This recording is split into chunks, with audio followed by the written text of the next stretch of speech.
On estime que 20% du temps qu'on passe à travailler, en réalité, on ne fait absolument rien. Donc si t'as déjà repoussé ne serait-ce qu'une seule tâche, clairement cette vidéo, elle est faite pour toi. Je vais vraiment te donner aujourd'hui tous mes hacks pour que tu puisses pallier à cette procrastination. Pour commencer, il y en a beaucoup qui pensent que la procrastination, c'est seulement de la paresse ou de la flemmardise, mais en réalité, pas du tout. Si aujourd'hui tu as tendance à procrastiner, sache que c'est pas parce que t'es flemmard, c'est juste que tu n'utilises pas aujourd'hui des méthodes concrètes pour tout simplement sortir de cette procrastination. Finalement, la procrastination, elle peut venir de différentes choses. Soit tu vas être trop perfectionniste et ça va t'empêcher de faire les choses concrètement, ou sinon ça peut également venir tout simplement d'un flou, où tu sais pas exactement où aller, donc du coup tu repousses à chaque fois où tu fais strictement rien. Et c'est pour ça que c'est important d'avoir un maximum de clarté aujourd'hui pour tout simplement savoir où est-ce que tu vas concrètement. Faut savoir que moi je suis quelqu'un qui a tendance, comme tout le monde, à scroller. Je pense que la Gen Z c'est encore pire pour nous parce que clairement on a grandi aujourd'hui avec tous ces réseaux, que ce soit TikTok, Instagram qui a ce format où on scrolle et ça en fait clairement je trouve que ça nous freine vraiment et ça nous fait tout simplement procrastiner. Et pour moi les anciennes générations n'ont pas grandi avec ces réseaux-là, ils ont moins tendance à procrastiner parce qu'en fait ils ont toujours fait des choses on va dire normales. Sauf que nous, la Gen Z, malheureusement on a grandi avec toutes ces applications, avec tous ces réseaux qui nous poussent finalement à être encore plus flemmard. Et c'est pour ça qu'il faut que tu sortes finalement de ce schéma répétitif du scroll, parce que si tu continues à scroller sans raison, à perdre ton temps, je suis désolée de te le dire, mais dans ta vie, tu n'accompliras jamais rien. Et si tu es sur ma chaîne aujourd'hui, c'est clairement que tu as des objectifs, que tu as des rêves, que tu as envie vraiment de lancer ton business à toi, tu as envie d'accomplir des choses dans ta vie. Donc c'est pas en scrollant et en repoussant toujours à demain, toi tu vas accomplir tes objectifs. Maintenant on va rentrer dans le concret, quelles sont les méthodes que tu dois mettre en place pour pallier à cette procrastination. Alors moi ce que je te conseille de faire dans un premier temps, si vraiment t'arrives pas du tout à passer à l'action, c'est vraiment compliqué pour toi, déjà demande-toi pourquoi tu dois faire cette tâche. Qu'est-ce qu'elle va t'apporter concrètement ? Donc n'hésite pas limite à prendre un stylo, une feuille et tu écris concrètement noir sur blanc, pourquoi tu dois avancer, que ce soit sur cette tâche ou si c'est une tâche qui veut te rapprocher d'un objectif, pourquoi tu dois le faire. Parce que déjà ça va te mettre en conscience et tu vas comprendre que si tu le fais pas, clairement t'avanceras pas plus loin que ça.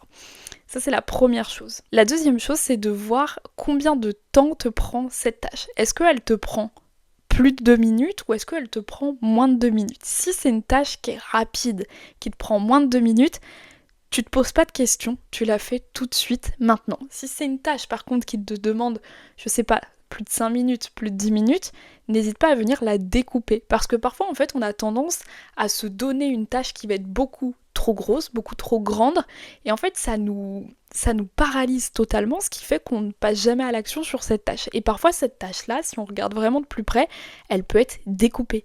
Par exemple, moi quand je veux tourner une vidéo sur YouTube, je me dis il faut que je tourne cette vidéo, mais tourner une vidéo, c'est un objectif qui est grand, parce qu'en fait quand tu regardes sur comment on tourne une vidéo, à l'intérieur il y a des micro-tâches. Tu dois réfléchir à ce que tu vas dire dans ta vidéo, donc ça c'est une première tâche. Tu dois préparer ton environnement pour tourner, ta caméra. Ensuite, tu dois faire le montage de ta vidéo et t'as la miniature. En fait, t'as toute une série de micro-tâches à l'intérieur de cette tâche. C'est pour ça que je t'invite vraiment aujourd'hui, si t'as envie de faire quelque chose, une action, une tâche, à venir la découper. Ou du moins de voir si tu peux la découper. Parce que si tu la découpes, tu verras que ces micro-tâches, finalement, elles prennent pas non plus beaucoup de temps. Si vraiment t'es paralysé au point de ne pas du tout réussir à sortir de ton lit pour accomplir des tâches, il y a une méthode qui fonctionne très très bien, que j'utilise depuis maintenant plusieurs années, c'est la méthode du Pomodoro. Et donc le Pomodoro, alors j'ai plus vraiment l'explication concrète, mais je te laisserai aller voir sur internet directement, mais en gros ça te permet vraiment de passer à l'action, je dirais de manière vraiment concrète. C'est-à-dire qu'en gros, le Pomodoro, c'est tout simplement une méthode aujourd'hui qui va te permettre de travailler, mais de faire également des pauses. Par exemple, tu vas travailler pendant une durée de 25 minutes et tu vas avoir 5 minutes de pause. Et ça en fait, ça te permet vraiment de te mettre dans un focus, où en gros tu te dis pendant tant de temps, je bosse sur ma tâche, sur mon objectif, et ensuite je fais une pause de 5 minutes. Donc une pause, je sais pas, tu vas prendre un verre d'eau, tu vas marcher un petit peu chez toi. Si t'es quelqu'un qui travaille à la maison, c'est vrai que parfois ça peut être compliqué de se mettre en action. Donc ça peut être une solution, et moi je sais que quand je me mets mon petit chrono Pomodoro, clairement j'ai pas le choix. Je me dis voilà, tu te focuses pendant 1 heure et tu passes à l'action, parce que si tu passes pas à l'action, en fait t'avanceras à rien dans ta vie, t'atteindras pas tes objectifs.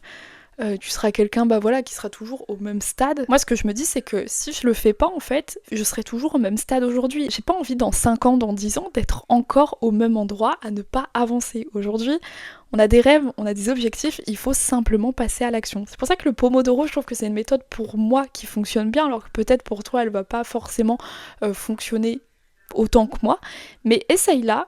Et n'hésite pas à me faire un retour sur ce que t'en penses, mais en tout cas moi je sais que c'est une méthode qui fonctionne plutôt bien. Maintenant ce que tu peux faire, c'est si t'as un haut niveau de procrastination et que vraiment c'est compliqué pour toi de te motiver, il y a une autre méthode aussi qui peut très bien fonctionner, c'est pareil de prendre un papier, un stylo, et tu vas noter tout simplement ce que te coûte l'inaction. Et là ça va faire un reset dans ton mental clairement, parce que tu vas comprendre que si tu fais rien, t'auras rien. Et je pense que souvent, quand on procrastine, c'est parce que c'est des tâches qui sont compliquées, qui nous demandent peut-être de la réflexion, qui nous demandent du travail, ou c'est parfois des tâches qu'on n'a pas envie de faire, qu'on se le dise. Parfois, il y a des choses qu'on aime moins, mais on se dit que si on les fait pas, on n'arrivera pas à atteindre ce qu'on veut aussi dans la vie, quoi. Moi, souvent, quand j'ai pas envie, je vais pas vous le cacher, parfois, même tourner une vidéo sur YouTube, ça demande vraiment du travail. Il faut préparer la vidéo, faut tourner, faut se motiver à tourner la vidéo, faut quand même être dans une certaine énergie, et parfois, qu'on se le dise, c'est pas facile de se motiver.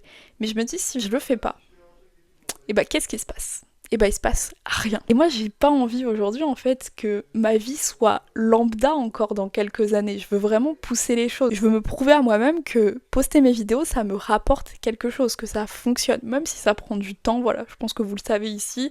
L'objectif, c'est de se lancer vraiment en étant 100% honnête. Je me mets pas de pression, en fait, réellement ici, mais je me dis si je le fais pas, clairement il se passera rien. Et quand on se rend compte de ça, on se rend compte que rien faire en fait c'est pire. Parfois quand on se pose un peu cette question-là, ça peut redonner un petit regain d'énergie. Et parfois en fait la procrastination, il n'y a pas forcément de secret magique, c'est pour ça que cette vidéo, moi je te partage mes petites méthodes qui fonctionnent pour moi.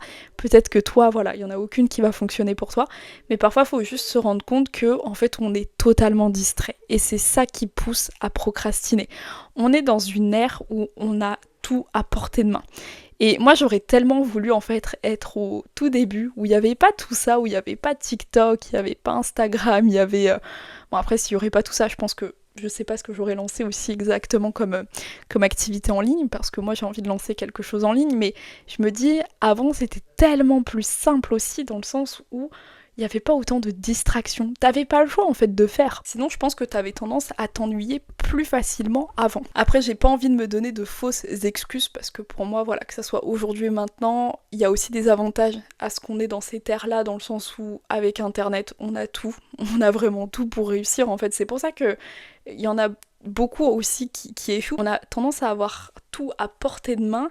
Et du coup, on est un petit peu aussi dans une génération de flemmards où en fait, on a l'impression que c'est compliqué, alors qu'en fait, c'est pas si compliqué que ça, mais c'est nous qui compliquons les choses. Pour revenir à ce que je disais, du coup, il faut comprendre que la procrastination, elle vient notamment de la distraction.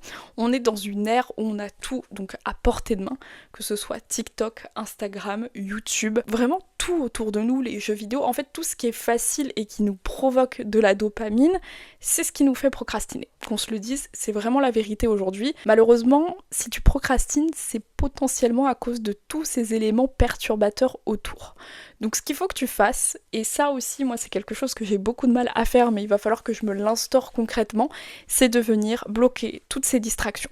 Alors oui, c'est compliqué, surtout quand on bosse sur les réseaux, parce que parfois on a besoin de s'inspirer un petit peu de ce qu'on voit autour de nous. Moi je sais que principalement, je vais venir scroller sur TikTok pour trouver des idées de contenu, pareil sur YouTube, je vais venir scroller sur YouTube, mais en allant scroller pour faire ma veille concurrentielle, je vais venir en fait me perdre dans une spirale où je vais me retrouver en tant que consommatrice à scroller. Et là, ça va pas du tout. C'est pour ça qu'en fait, il faut que tu te donnes, je pense, dans ta semaine, un créneau. Moi, c'est comme ça que je fais personnellement, où je vais venir en fait tout simplement me dire, je me cale 1h30, 2h de mon temps tous les lundis à venir faire ma veille concurrentielle. Comme ça, je bloque un créneau où, ok, pendant cette phase-là, je vais venir retourner TikTok, retourner YouTube pour m'inspirer, pour trouver des idées, mais par contre, je vais tout faire pour ne pas tomber en tant que consommatrice et venir scroller.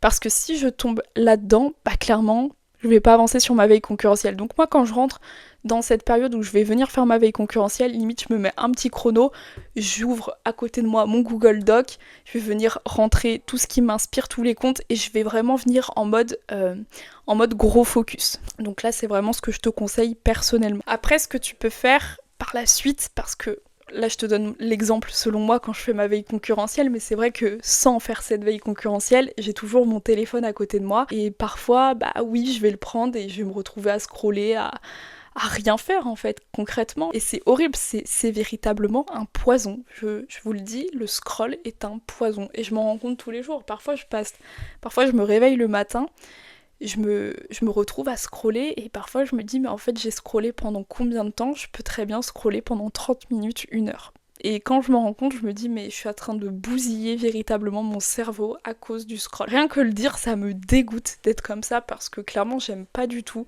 ce système. Alors parfois je me dis même faudrait que je supprime TikTok, mais c'est impossible pour moi de le supprimer parce que c'est également mon outil de travail aujourd'hui. Donc c'est vrai que c'est compliqué pour les créateurs de contenu, mais bon, c'est comme ça. Pour couper également mes distractions, ce que j'ai mis en place uniquement sur TikTok, parce que les autres réseaux, on va dire que j'arrive à m'y tenir. Je suis pas non plus dans le scrollage compulsif sur Instagram, c'est vraiment TikTok pour le coup. Donc ce que j'ai fait, c'est que dans les paramètres de mon iPhone, j'ai mis une limite de temps. Vous pouvez mettre ça sur certaines applications. Et au moins, bah moi je me suis mis une limite de temps sur TikTok. Donc à chaque fois que je vais passer plus de 30 minutes sur TikTok. En fait, j'ai une page qui va s'ouvrir sur TikTok qui me dit vous avez atteint votre timing et du coup ça me dit est-ce que je continue ou est-ce que je ferme l'application. Et là au moins ça me lance un petit rappel dans mon cerveau qui me dit ok t'as passé tant de temps, arrête-toi. Mais après, malheureusement, rien ne m'empêche de réouvrir l'application. Vu qu'on peut snober cette limite de temps, bah elle peut ne pas fonctionner. Parce que bah finalement, vous allez prendre cette habitude de tout le temps cliquer sur le bouton je continue de scroller, je sais plus comment c'est écrit exactement, et du coup vous allez retourner et en fait, parfois elle sert strictement à rien. Donc c'est pour ça qu'il faut quand même être conscient que dès qu'on a cette notification, cette page blanche qui s'ouvre, bah, il faut s'arrêter. Je pense que moi, au bout d'un moment, j'étais rendue où, quand je voyais cette fenêtre-là, je me disais, bah en fait, je prêtais même plus attention à ça. Donc c'est pour ça qu'il faut être toujours conscient finalement de cette page blanche, mais ça peut être compliqué quand on a l'habitude en fait, parce qu'il y a une habitude qui vient s'installer, et du coup, bah, on l'oublie concrètement. Après, il y a également une application, alors c'est pas du tout un partenariat ou quoi que ce soit, mais je sais que je l'avais installée. Personnellement, je ne l'ai pas utilisée. Faut vraiment que je me penche dessus. J'ai pas trop pris le temps, on va dire, de la mettre en place. Mais c'est l'application Opal qui est gratuite. Je crois qu'il y a une version payante pour aller plus loin dans l'application. Donc honnêtement, je sais pas, j'ai pas été plus loin que ça. Mais en gros, cette application-là, elle vous permet vraiment d'avoir un focus durant toute la journée. Admettons, vous vous mettez de 8h à 17h, je veux pas être dérangée par les réseaux, ça va venir sélectionner tout ce qui est réseau social, par exemple comme Instagram, TikTok, Snapchat, tout ça. Et en fait, vos applications, elles sont complètement bloquées. Donc vous pouvez même pas cliquer dessus. Et c'est vrai que c'est frustrant parfois parce qu'on a envie de cliquer dessus. En fait, ça veut pas. Donc on a tendance à retourner sur l'application Opal pour vraiment lever tout simplement le blocage des applications. Après moi, personnellement, je ne l'ai pas mis en place. Il faudrait que je la mette en place. Là, je pense que je vais la tester sur 30 jours pour voir ce que ça donne. Peut-être que je vous ferai une vidéo là-dessus. Je pense que ça peut être intéressant, mais après, vu que moi j'ai tendance aussi à utiliser les réseaux pour, par exemple, poster mes vidéos, pour faire ma veille concurrentielle, c'est vrai qu'en fait, me bloquer des applications comme TikTok, Instagram, YouTube, moi ça me bloque aussi dans mon travail, quoi. Donc c'est là que ça devient également compliqué aussi, et je pense que ça c'est le problème un peu des créateurs de contenu, c'est qu'on est obligé de vivre avec ces réseaux sociaux, avec ces poisons, comme j'ai envie de les appeler, dans le sens où si on bloque tout ça, en fait, on peut pas avancer concrètement aussi. Donc c'est là que c'est compliqué. Donc vraiment, pour conclure cette vidéo, il faut savoir faire un juste milieu, selon moi. Il faut voir aujourd'hui combien de temps vous passez sur votre écran. Déjà, je pense que là, c'est la première chose à faire. Vous prenez votre téléphone, vous regardez combien de temps vous passez sur vos écrans, combien de temps vous passez par application. laquelle application vous prend le plus de temps dans une journée. Ça va venir déjà trier dans un premier temps et voir selon vous où est-ce que vous perdez du temps, ce qui peut être très intéressant. Et ensuite, vous venez, comme je vous l'ai expliqué en début de vidéo, prendre une feuille, un crayon et écrire noir sur blanc clairement ce que ça vous coûte de ne pas faire vos tâches, telle ou telle tâche, et qu'est-ce que ça vous coûte de les faire. Comme ça au moins ça vous permet de prendre conscience aujourd'hui de si je fais pas cette tâche, qu'est-ce qui se passe concrètement dans ma vie, est-ce que j'avance vers mes objectifs ou est-ce que je stagne complètement. Et selon moi, les méthodes qui fonctionnent le mieux, c'est la méthode du Pomodoro et la méthode des 2 minutes. Donc la méthode du Pomodoro, c'est tout simplement d'aller par exemple sur YouTube, vous tapez Pomodoro 25-5, ça vous met une période de travail de 25 minutes et 5 minutes de pause, comme ça vous n'avez pas le choix de travailler pendant 25 minutes et de faire une pause de 5 minutes, ce qui vous force concrètement à faire les choses. Et ensuite, la méthode des 2 minutes, c'est de vous dire si cette tâche me prend moins de 2 minutes, je la fais tout de suite, maintenant. Après, ce qui est aussi important quand on a tendance à procrastiner, c'est qu'on n'est pas forcément organisé aussi. Ça peut être également tout simplement ça peut être également le déclencheur de la procrastination, donc c'est important d'être bien organisé. Moi je sais que j'ai Google Agenda personnellement où je me mets mes blocs de temps. Bon, parfois je les respecte pas tout à fait, mais au moins ça me permet d'avoir une vision claire dans mon agenda et de savoir ce que je dois faire concrètement. Donc ça peut être aussi quelque chose à mettre en place. Dans tous les cas, je vous ferai une vidéo sur Google Agenda, parce que moi je sais que j'ai tendance à bien l'organiser. Je pense que ça peut être intéressant aussi pour vous de savoir comment on construit vraiment un planning de manière à vraiment être bien organisé. Donc voilà pour ça, et ensuite bien évidemment pour terminer sur cette conclusion de vidéo, c'est vraiment de stopper les distractions au maximum, de bloquer les applications, de mettre des limites de temps sur votre téléphone, ce qui vous empêchera finalement de venir procrastiner au maximum. Donc voilà pour ça, j'espère que cette vidéo vous a plu sur la procrastination. C'était vraiment une vidéo toute simple, toute banale, mais je pense qu'elle peut vraiment vous aider. N'hésitez pas à me dire dans les commentaires si vous avez tendance à procrastiner, si jamais vous avez des tips, des astuces pour arrêter de procrastiner. Pareil, dites-le en commentaire, je suis curieuse aussi d'apprendre pourquoi pas de nouvelles méthodes, parce que oui, moi aussi j'ai tendance encore aujourd'hui à procrastiner, même si je fais tout mon possible pour éviter au maximum, mais voilà, c'est des choses qui arrivent aujourd'hui. Et voilà, c'était tout pour moi, c'était Ophélie, on se retrouve dans une prochaine vidéo. Ciao!